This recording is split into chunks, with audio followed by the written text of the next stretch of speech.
API, which is something that was introduced in WordPress 6.5. And what it basically does is to provide like a standard way to add interactivity in the front end. So what does it mean, interactivity? So when we want to add some logic to the interactions we do in the front end, we need to use some stack. Like for example, we need to use React or JavaScript. Well, you have to use JavaScript, but you can use like a framework or a library like React, jQuery, or you can even use web components, Alpine. There are like different ways you can in which you can add interactivity in the front end in the front end side of a WordPress page. But now with the Interactivity API, we can add like complex experiences with a standard way. And the cool thing is that if the more people use the Interactivity API, the more performant it gets, because you can get so let me show you what movies, movies there. Okay, so let's see this, what I'm talking about. So with Interactivity API, you can create experiences in a standard way. Like for example, you can create blocks that interact with an internal state, and then also several blocks interacting with each other because maybe they share that state. This is an example. For example, we have here several movies, and if we click like, this element here is also updated. These are different blocks. So it's like these blocks tag to each other. But the only thing that's happening is that this block is updating a state that is shared by this one. So they both get updated when the state changes. Also, it uses some client-side rendering, which makes navigation super fast, because internally it's preloading the pages and it's loading them, only updating this part. As you can see, the navigation is super fast. Another example of this is we can play a trailer and we can have this block here, and then we can continue navigating through our pages, and this part here continue. So yeah, there are a lot of possibilities with Interactivity API, and let's start with the documentation. So we can see here the documentation of the Interactivity API, which is in the block editor handbook. So if we go to developer.wordpress.org, we have the documentation of the block editor, and here in reference guides, we have here the Interactivity API reference, where we have different sections. I would recommend to start here in the quick start guide to have a working block using the Interactivity API as soon as possible. I'll come back here in a minute, but before, I would like to check the rest of the sections. An interesting section here is the about Interactivity API, which provides like the background of this standard and some of the ideas behind this standard. So this is a very good definition. It's a standard system of directives based on declarative code for adding front-end interactivity to blocks. Okay, so here we have very important ideas. The first important idea is the idea of directives. What are directives? So the Interactivity API work with what are called directives that are like HTML attributes that add behavior to the element. And the specific behavior that is added will depend on the specific directive that we add. So here we have a list of the directives that we can use. The most important one is the WP Interactive, because this is the starting point of the block that will use Interactivity API. So here, all the elements that are contained within this div will use Interactivity API, and we will see an example of this later. And then it's based on declarative code, which means that we just define what we want, but we don't define specifically how. So for example, let me see if we can see an example here. So if we go to API reference, and then we go to, for example, here, WP class,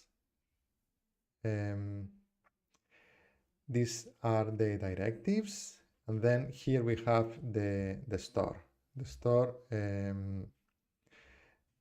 that define a specific store or a state. That's the name that we give to a box, a specific box containing a state.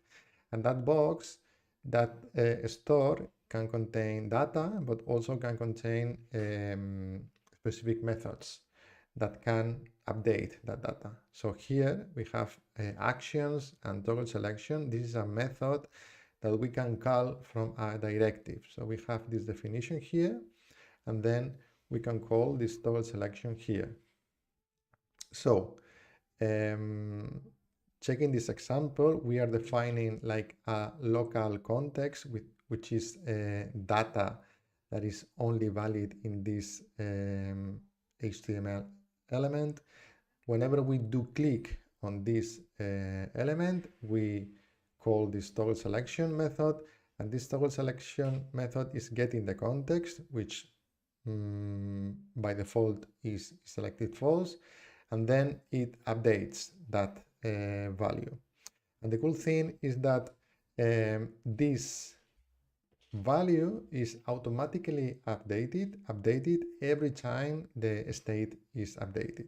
So we don't need to manually update the class. For example, we would do with jQuery.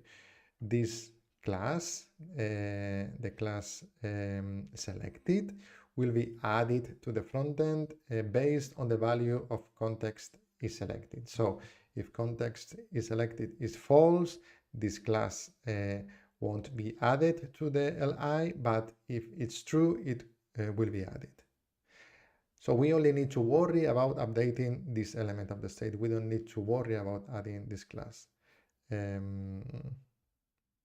That's the meaning of declarative code. We saw this here. Yeah, it's declarative code. That's the meaning of that. There is a very cool guide here about the difference between imperative and declarative versus imperative, and this is a good read because it explains a lot of the ideas behind the Interactivity API. Also, the understanding global state, local context, and derived state are very important ideas. Global state is global data that can be accessed and modified by any interactive block on the page. Like for example, let's check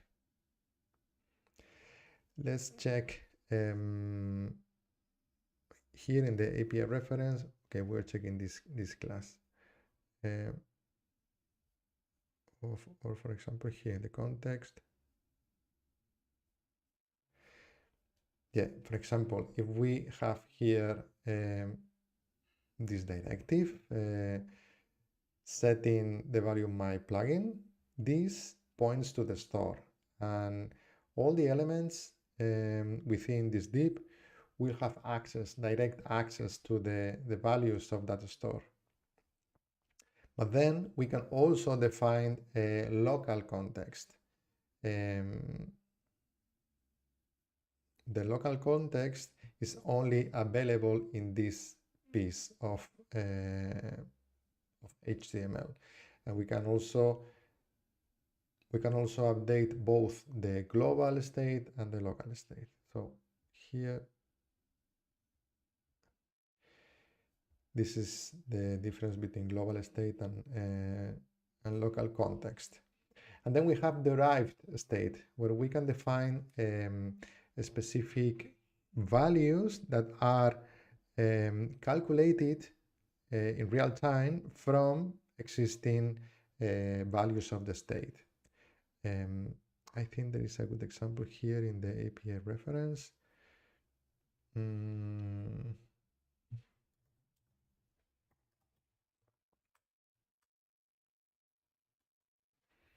Yeah, this is a good example. So derived state, we have these values in the state. So we define a store with the name my plugin, and then we define a state. And these are the values we have in the state. We have amount, default currency, and currency exchange being an object with these properties. And then we have these derived state values, which are calculated from these, like, let's call them static values. So every time we change any of them, this value will get updated. And this is using a getter. In case you don't know, the getters are, let me see if I can find getter MDN. Yeah, with getters we can define properties of an object that return a value as a result of some logic. Instead of defining a static value, we return a value as a result of some calculation. So we actually define a function that is executed every time we try to access to that value. For example, here, whenever we access to object latest, this function is executed, and what we return is the result of executing this logic here, which is doing this log, so it's accessing this array, and then is checking, okay, this log.length, which is the length 1, 2, 3, minus 1, 3, minus 1, 2. So it's accessing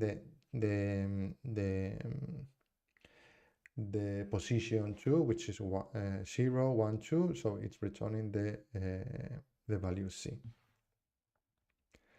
So here we would use this in a similar way. We would access to the amount in USD value or property, and that whenever we access this property, we would get the result of this operation here. In that, with this, we can avoid repeating values. We can just create derived values from existing ones. What else we can see? What else we can see? Well, let's go to the example, because I think that's the best way to grasp all of this. Let's start here, and what we can do is create a block. We can scaffold a plugin that registers a block that uses the Interactivity API. And to do that, we can use a template. There's a template that already exists, that is available for any developer. So we can use create block. We can give the project or the plugin folder or the plugin project, we can give this name, and we can use this template. So this template will create a plugin with this name with and with the logic to register a block that uses the Interactivity API. And in order to do that, I'm going to use Studio. So I'm going to go to Studio, Studio App. I'm going to do EAPI demos. Okay, I'm going to leave this by default.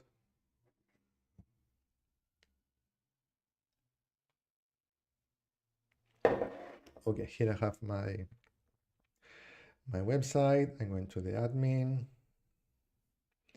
I have here plugins. I don't have any plugin. But if I go to the terminal here,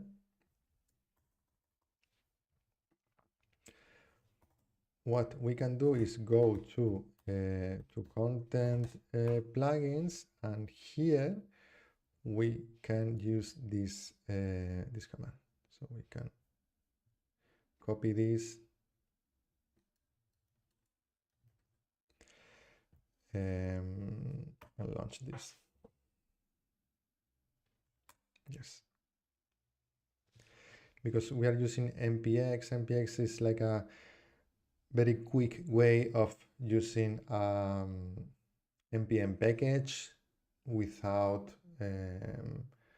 that package being part of a specific project or a specific package.json. So yeah, we can just use this package with npx, which is something like dn node package x execute, something like that.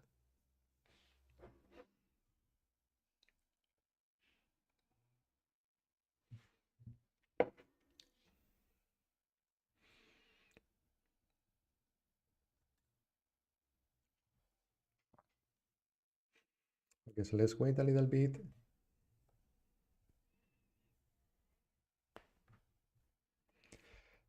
Perfect. What I'm going to do is API demos.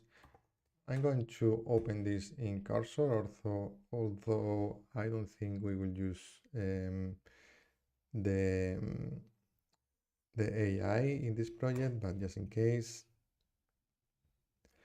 Okay, so here, if we go to plugins, we can see my first interactive block.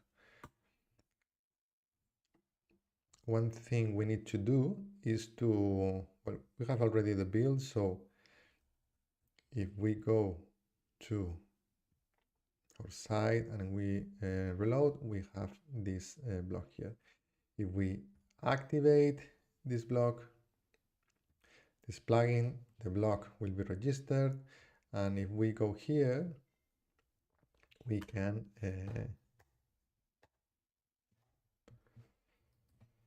we have my first interactive block here. And if we save, we can see here the interactive block that has this behavior. So let's check a little bit the code that is enabling this behavior. Okay, let's start with the registration of the block. This is pretty standard. We register a block from metadata, and that metadata is defined in the block.json, which is in the build folder. And this build folder is the content of this build folder is generated from the content of the SRC. If we go to the package.json, we have npm start and npm room build that allow us to generate the content of the build folder. The difference between these two is that the build folder generates like a production version of the code, and this command actually, if we go to content plugins, my first, we do npm start, it generates the build folder, but also it listens to any change we do to the code. So every time we save, it automatically generates a new version of the build, which is very handy to do in development. Okay, so what we are doing here is registering this block, and this block is this one. We have the schema of the JSON, the version, the name of the project, of the block, the version. This is the title we have used to find the block in the inserter, the category. So if we come here, this should be, oops, this should be widgets. Yeah, here we have the block. The icon is the icon that we are using here for the blog, a brief description that appears there, example, and then we start with things we need for this blog to use the Interactivity API. If we go to the quick start guide, we can see some steps that we have already done. npm start, which is what we've done here, and so this was requirements of Interactivity API.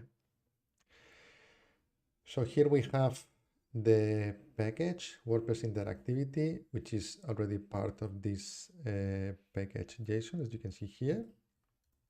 So this is a requirement. Then we have a view.js file, which is defined here in block.json. Is defined, where is it? Yeah, here. It's defined here. So let's continue reviewing the properties of the block.json. We have the interactivity true, which is a requirement for the whole system behind Interactivity API to be enabled. So this is one of the things we need. Text domain, this is important for the translations. And then we start defining the editor script, which is the this file. This is the JavaScript code that will be used to define the block that we see in the block editor. Then we have some styles, like styles from the editor and styles for the front end and from the editor, I think, for both of them. Then we have the render.php, which is important in the Interactivity API because most of them, if not all, will be done with as dynamic blocks, because we need to define the directives. So here, what we do is we define some default state, and then we generate the HTML with the specific directives that we want for the block. And those directives will be connected with the view.js. So here, this is an overview. Here we create a store, and that store is used here. And then we can reference all the things that we define here. We can reference them in the code here. But let's continue with the code. And then we have the view.script module. The thing about the view.script module is that this view.js is a file that is being loaded only in the front end. So this file is, this JavaScript code is the definition of the block for the block editor, but then whenever the block appears in the front end, this file will be loaded, and the view script module allows this whole file to be loaded only when that block appears. So if we go to the front end, let's check this.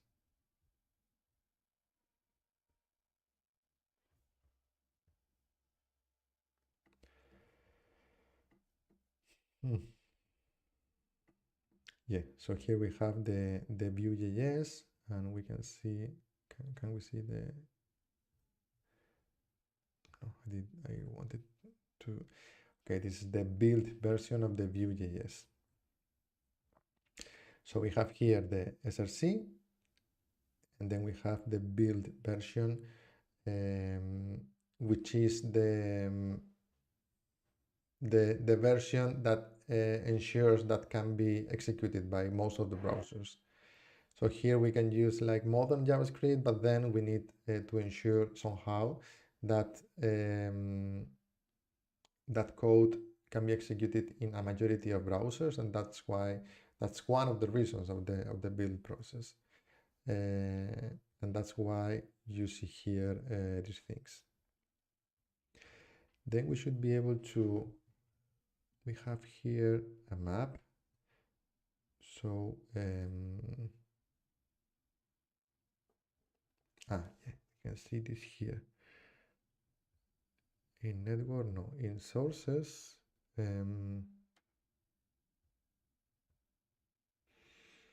In content,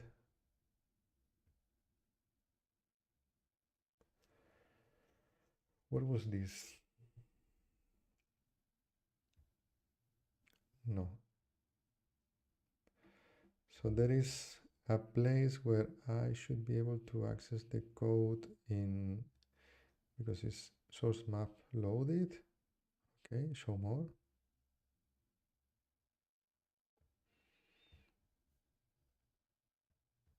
Okay, so if we go here to page, okay,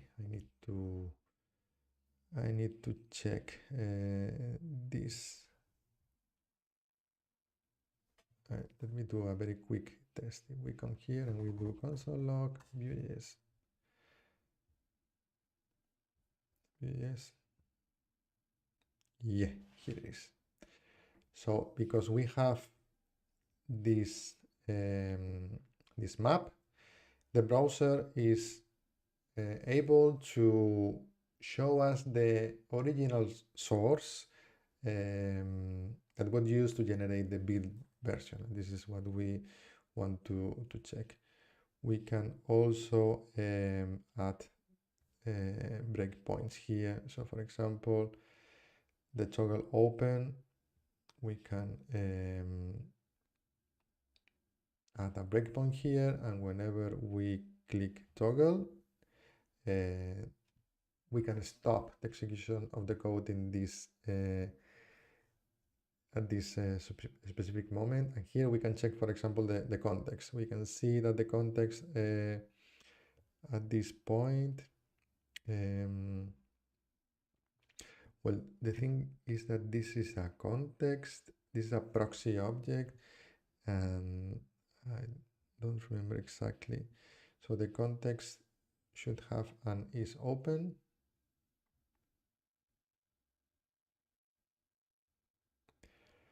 I think, yeah, here. So in target, we can see the value of the context. And whenever we let this continue, the next time we open this, this should be true. Yeah. So we are changing the value of the context through this method. Yeah.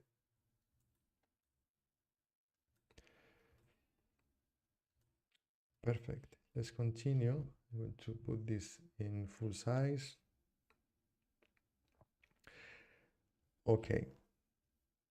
So we were checking the code here.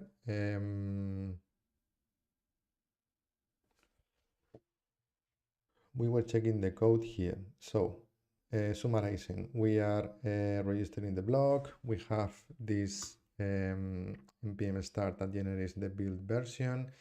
This block is registered with the metadata of the block, which is defined here in the block.json, which defines all the files that define the block, such as the JavaScript code to define the block in the block editor, or the JavaScript code that will be loaded in the frontend whenever that block appears. Okay.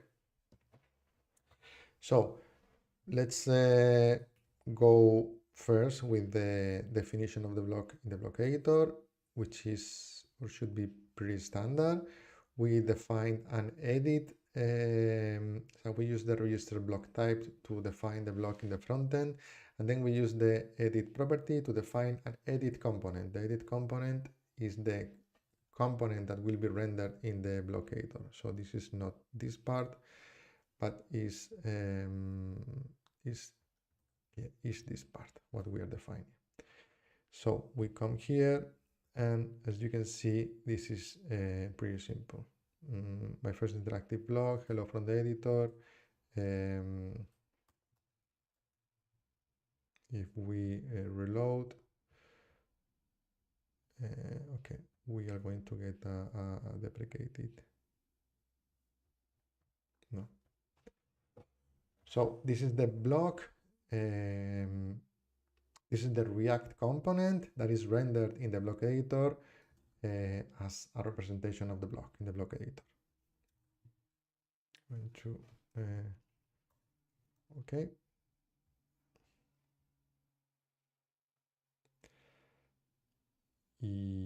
Restore the backup. Okay. Okay. So we save, and what we see, what we have here in the code editor is this. This is the markup representation of the block. We have this because this is a dynamic block. So for this block, the HTML that is rendered in the front end is actually the result of processing this file in the server. So whenever it's rendered the first time, we execute this. So what we're doing here is we are defining first a global state. We do this, we can define a global state from the server,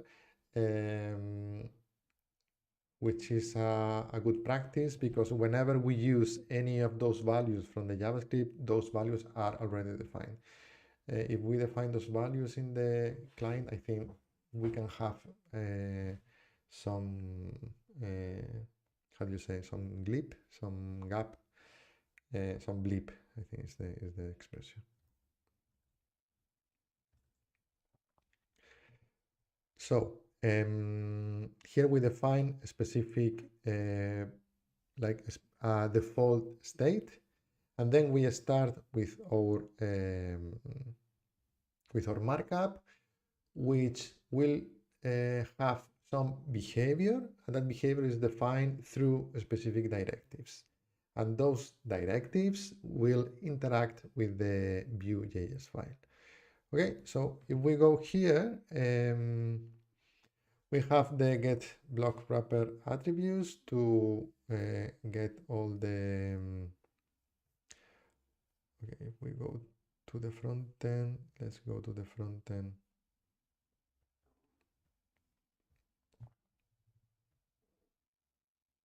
No.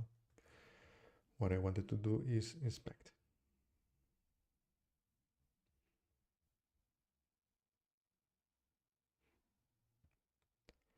Okay, so this is the block, and yeah, all these classes are added by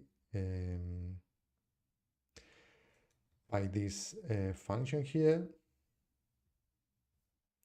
And then we start with the definition of our block that uses Interactivity API. So we say, okay, data.wp interactive, this directive says two things: that this whole block is going to be managed with the Interactivity API, and also that all this whole HTML element is going to use this store. And where is defined this store? So this store is defined in the view.js. So we define stores with the store method, which is available in the WordPress Interactivity package. So here we have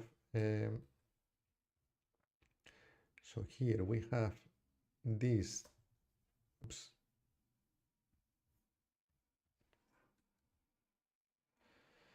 We have this method, and with this method we can define a store. This method returns an object with one of the properties that returns is the store. Let's see what we can do here is const store result.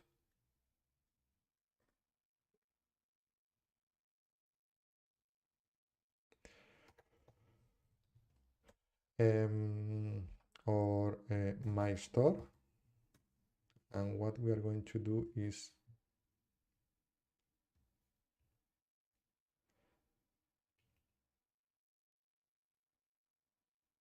no, this is we're complicating things.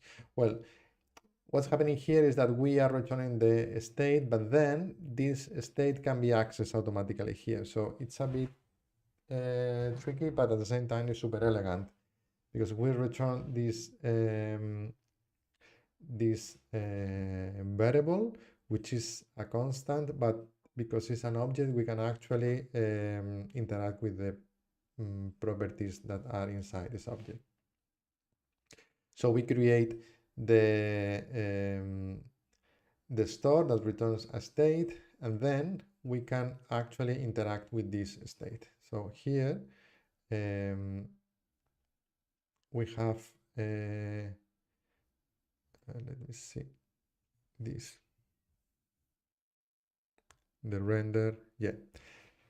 And if I'm not mistaken, I think that it also returns this default value. So we have this,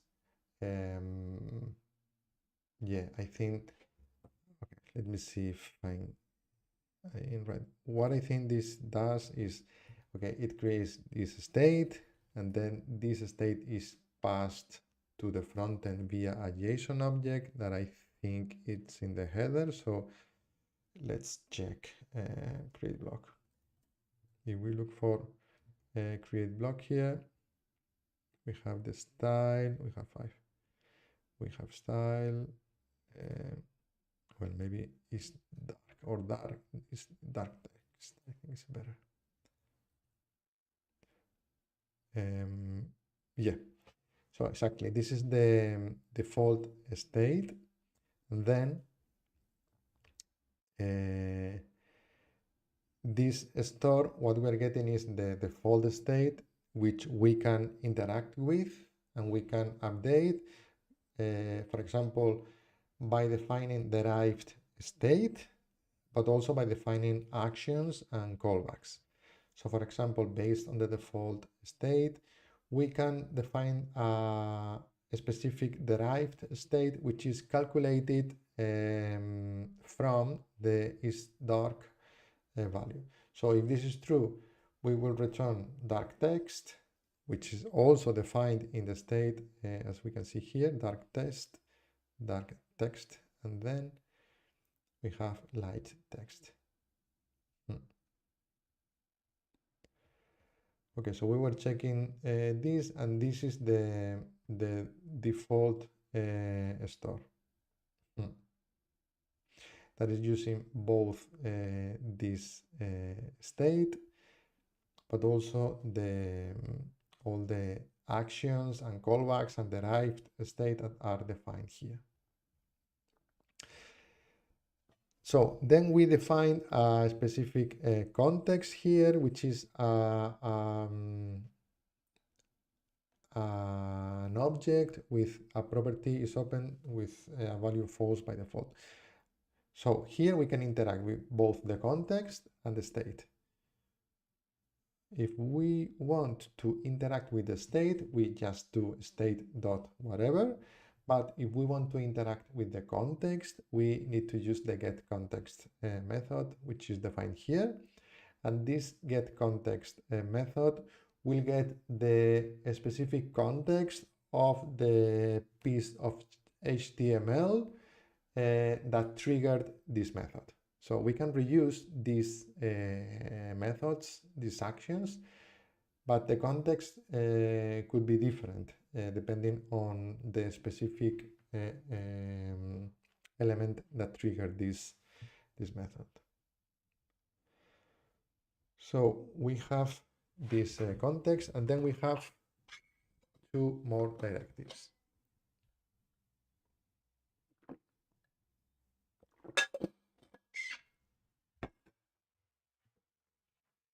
We have the watch directive and then the class directive. The watch directive, we can see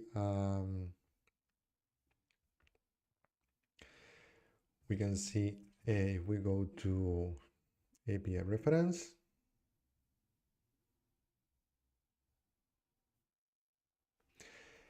it runs a callback when the node is created and runs it again when the state or context changes. So this method will be executed the first time, but then every time the state or the context changes, this method will also be executed. We can check this. If we come here and we go to console, the watch directive is executing callbacks, log is open. And if we go to callbacks, we have here log is open. So what it's doing here is const is open, get context. So we are getting the specific context. In this case, the context is this one. So it starts with is open false, but then on the following executions, this will get the value of true, false, and so on. And we just do a console log. So every time we change the value, we can get this specific console log that is triggered by this method, by this callback. Okay, this is pretty useful, especially for logging purposes. And then we have the class directive. The class directive, which actually add a specific class based on the value of the state. So if we see here is dark, by default is false. But when we click here, so let's go a bit below, here we have a button, and we have here another directive. This directive defines that when we click this button, execute this specific method. And this method is the toggle theme. The toggle theme, what it does is it just switches the value of this dark. It will be true, false, and so on. So we click this button, the isDark value will change. And another cool thing about the Interactivity API is that all these values are kind of linked to the values they are referencing. And when these values change, automatically these directives react to those changes, updating whatever they have to update based on their purpose. For example, here, data.vp class will update the class, will add this class dark theme based on the value of is dark. So we can change this state value from anywhere in the code, that every time this state value changes, this class will be added or not, depending of which value it gets. So here we, whenever we do click, we execute the toggle theme method, and also the text of this button is the value of theme text. This is handy because we can escape values, we can add translations here, so it's also a good practice to store some of the strings that we're going to use as values of the store. So here, the text that the button will display is actually managed by a directive, WP text.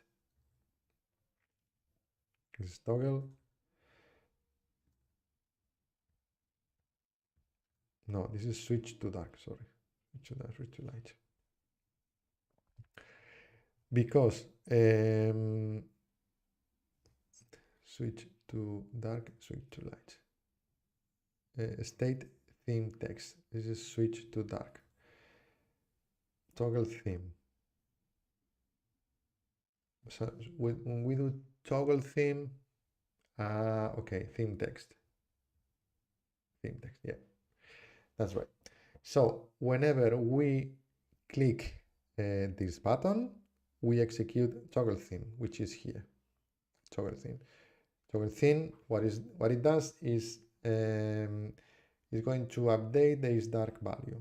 So it will start with it starts with false, but whenever we click, it will get true value, false value every time we click, and so on. But then the state theme text is a derived value. Is derived state, which will depend on the value of isDark. So in the same time that this value will change, this will affect this theme text. That's why whenever we click, we get switch to light or switch to dark, because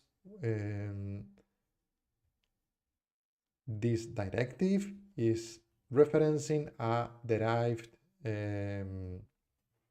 state property, which will change every time the isDark property also changes.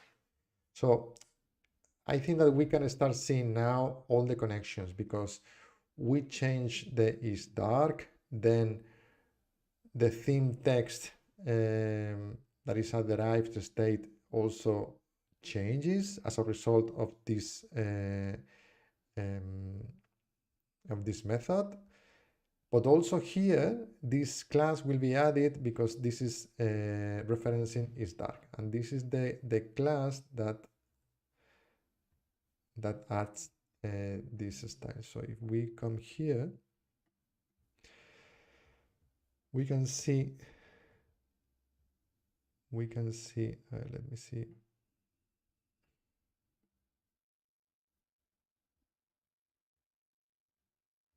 Yeah, we can see here how the dark theme class is added or not, depending on the value of isDark, which changes every time I click. So this is done automatically. And another very interesting thing is that the Interactivity API manages the update of only the portions of the HTML that are required. We can see that here. Whenever we click, only the class part and only this text part is updated. The rest is not updated.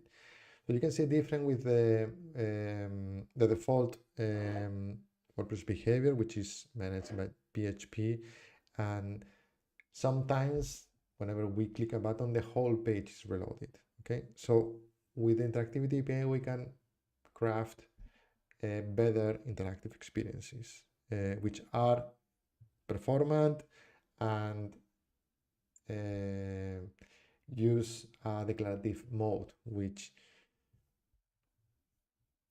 makes complicated experiences easier to get, because you don't need to worry about how to do specific things. You just need to worry about specific state values and then elements in the UI that react to those values of the state. And from there, it's easier to think about your application. You can get very complex application, but then it's easier to understand the logic behind, because you don't need to worry about the specific way of adding the class like you would do with raw JavaScript or jQuery. You could do in jQuery like add class or remove class. Here, you don't do that. You just add this directive, which is linked to a state, and this state is changed in other part of the HTML, like here, whenever the element is clicked, and then some other parts of the HTML react to that update. Okay, then we have the other button, which is toggle, and this toggle does something similar. We have actions toggle open. If we come here, toggle open, we get the context, and the context that we are getting here, the only context that we have defined here is this. So we have the is open, and toggle open, as we can see, toggle open is changing that value. So what we're doing here is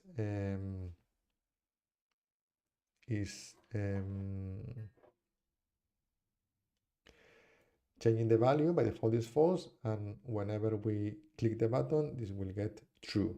And whenever this value gets true or false, other things will also change.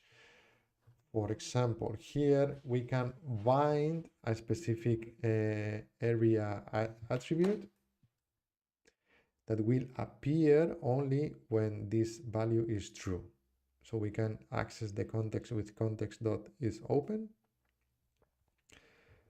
and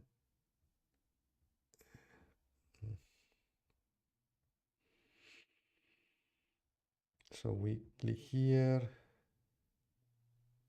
Yeah, area expanded is updated, and it shows true or false, which is important for accessibility.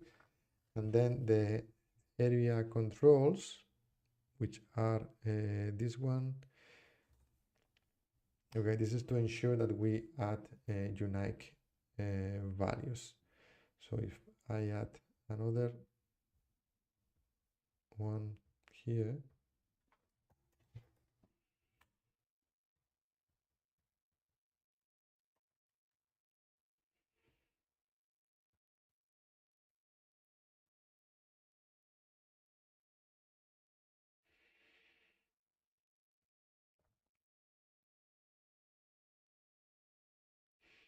okay, this is interesting because we have here two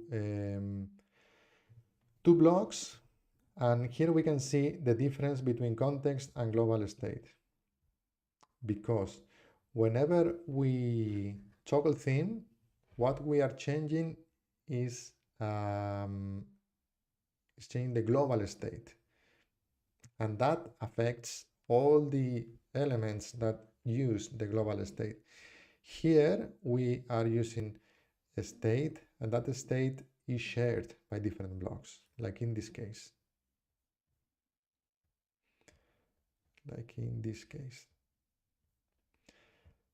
Whenever I click this button, the is dark property is changed, and that affects all the blocks that are using that global state. But when we have context, that context is independent of other blocks, is unique of that block. So whenever we open here, this is not affected, because here we are only updating the specific context of the portion of HTML contained here. So if we go to toggle open, which is triggered when we click on this button, toggle open first get the context, and the context is different here and here. So here it just gets the context of this area and it updates the context here. So the actions here doesn't affect the actions here. So this is interesting. Okay, then we have here some text, and finally we have the paragraph that will be displayed, will be hidden or not, depending on the value of the is open. Here we have a specific ID for the paragraph, and then I think this is for the ID and the area controls. I think this is for accessibility. I'm not sure about this, but it makes sense that it creates a connection between this button and this paragraph, and it's different because we are creating a unique ID that is different for every block we add. And then we have the paragraph. And what we are doing here is we are binding an attribute, the attribute hidden, depending on the value of the context is open, which is unique of this block. Okay. I think this is, let me see if there's something else in the code we can comment here. Yeah, no, I think this is this example is a good starting point to start working with blocks.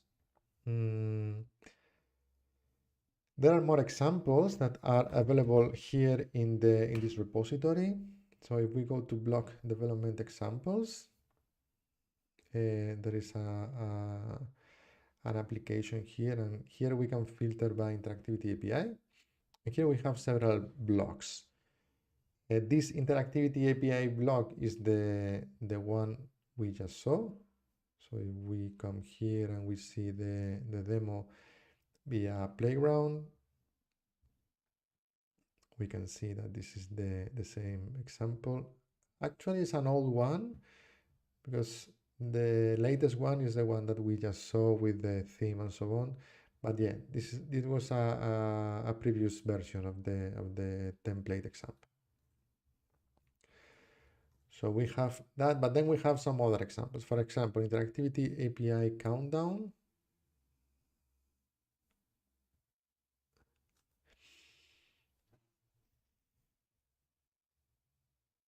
Which is an interesting example because we can, it sets countdown,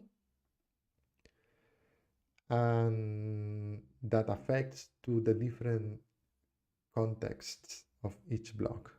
So if we see this, we can see that this countdown is different depending on the block we are. Okay, we can have a quick look, although I think that's enough for today. We come here to the API countdown, and we come here to see the source. The rest of the code is similar. We have a PHP that registers the block as defined in the block.json that exists in the build folder. And then the interesting part, as we saw, are the render.php and also the view.js. Okay. So here we can see how the state define different derived state depending on the remaining value of the context. And the context the context. The context here is defined in this context variable that is defined here as an array that uses the time difference, which is here, which uses an attribute as a starting point, and that uses a date that is defined in an attribute, and that attribute is defined here in the block.json. We have attributes date type, and then in the edit we should see like the interface to actually define that starting point. So if we go to the example, let me close this. I'm going to close this. Okay, leave this. If we go to the Interactivity API countdown to the example here in the live demo,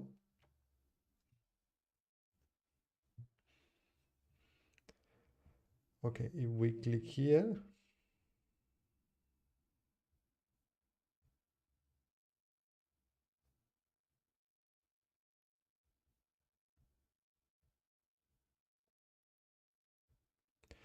yeah, here we can change the starting point of the date. And this is defined as a format with the format API. Let me see here.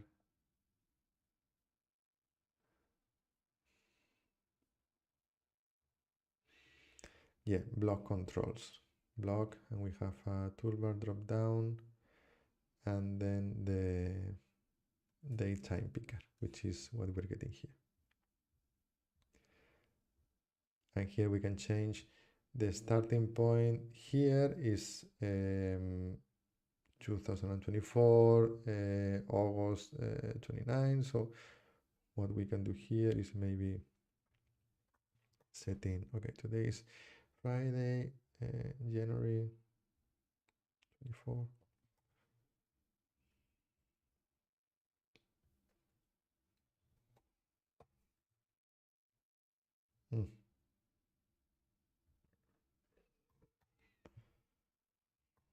Okay. And then we can save, and then we can view post. And yeah, it's making a countdown from the time we saw, which is today, this hour, and just some minutes later. Okay, so I think that okay, I see a message of Chlorine who says hola, so hola back. I think that we have enough for today. I'm going to upload this video to the YouTube channel. Yeah, if there are more videos about Interactivity API that you are interested to see, just let me know in the comments. And yeah, I'm happy to explore more of the examples. Maybe I will do that anyway in next videos. Okay, so